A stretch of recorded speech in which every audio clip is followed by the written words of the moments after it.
तो मेरे बहुत ही प्रिय और बेहद सम्मानित साथियों, हृदय की असीम गहराइयों से अभिनंदन, बहुत बहुत हार्दिक स्वागत है। साथियों, जैसे कई बार हमारे जीवन में कुछ विपरीत परिस्थितियां, कुछ कठिन समस्याएं आ जाती हैं और हम जूझ करके उनसे बाहर निकलते हैं, ठीक ऐसा ही कई बार हमारी जन्म पत्रिका में ग्रहों के साथ भी होता है।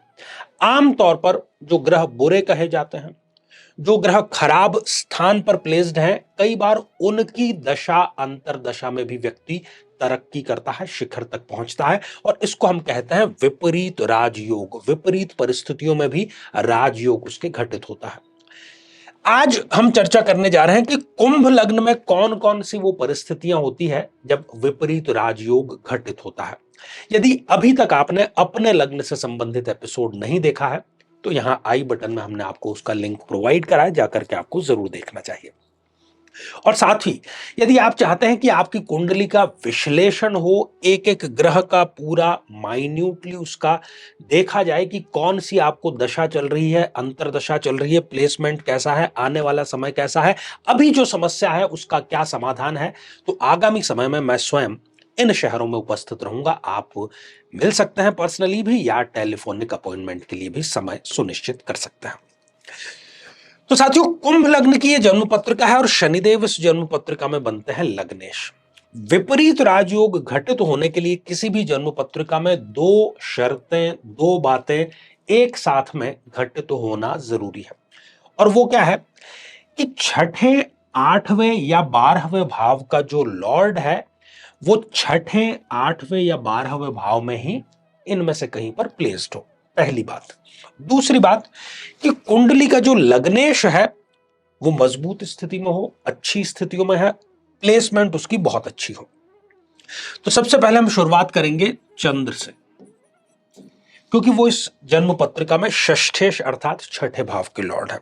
तो पहली शर्त पूरी होने के लिए क्या चाहिए कि यदि इस जन्म पत्रिका में चंद्रदेव इस छठे भाव में विराजमान है, या फिर इस 8वें भाव में विराजमान है, या फिर इस द्वादश भाव में विराजमान है, इन तीनों में से किसी एक स्थान पर विराजमान है, पहली शर्त ही पूरी हो गई। दूसरी, शनिदेव अच्छे श्रेष्ठ स्थान पर प्लेस्ड हो। अब अच्छे और सर्वश्रेष्ठ के लिए या तो वो लग्न में ही शश योग बना रहे हो, या फिर वो चतुर्थ भाव में हो, या फिर वो इस पंचम में या इस भाग्य स्थान में है। ये चारों स्थितियां कुंभ लग्न में सर्वश्रेष्ठ प्लेसमेंट के लिए बताई गई, क्योंकि विपरीत राजयोग अगर पूरे मायने में 100% आपको फलदायी यदि है तो ये दोनों प्लेसमेंट, चंद्रमा इन तीनों में से किसी स्थान पर और साथ ही शनिदेव इन चारों स्थानों में से किसी एक स्थान पर प्लेस्ड है। अगर ऐसा है तो चाहे चंद्रमा की दशा अंतरदशा है, चाहे फिर शनिदेव की दशा अंतरदशा है, वो जीवन की सर्वोत्तम दशा आपकी रहेगी। ऐसा व्यक्ति जो है उसको माता का प्यार, माता का मार्गदर्शन बहुत मिलता है, किसी भी प्रकार की सुख सुविधा की कभी कमी नहीं होती, स्वयं शांत रहता है, औरों को भी शांत रहने की वो प्रेरणा देता है। अपने खानदान में सबसे ज्यादा तरक्की करने वाला व्यक्ति ये जो जरूर बनता है, दीर्घायु भी होता है और पिछले जन्म के अच्छे कर्मों का सुफल इसको इस जीवन में इन दशाओं अंतरदशाओं में जरूर मिलता है। और चौतरफा इसको एक प्रकार से हम कहें तो ये सफलता की दशाएं होती हैं।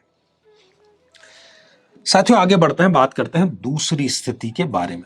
दूसरी जो स्थिति है उसके लिए हमें बुधदेव, क्योंकि वो अष्टम भाव के लॉर्ड है, यदि बुधदेव इस जन्म पत्रिका में इस छठे भाव में विराजमान हो जाए, या फिर इस 8वें भाव में स्वग्रही होकर के विराजमान हो जाए, या फिर इस द्वादश अर्थात 12th हाउस में विराजमान हो जाए, बुध इन तीनों में से किसी एक स्थान पर प्लेस्ड है।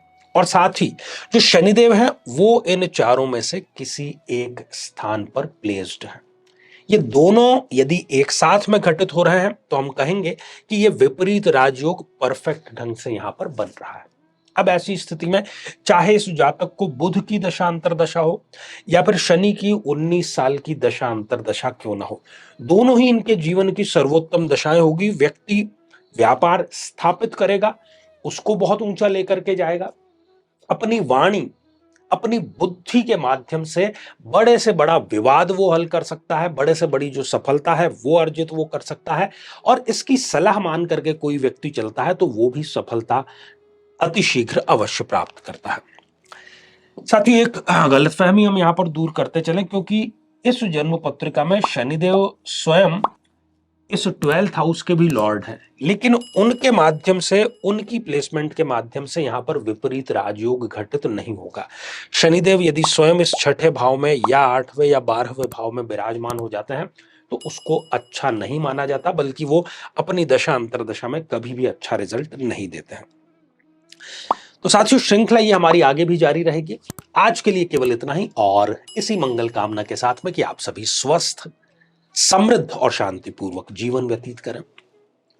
नमस्कार।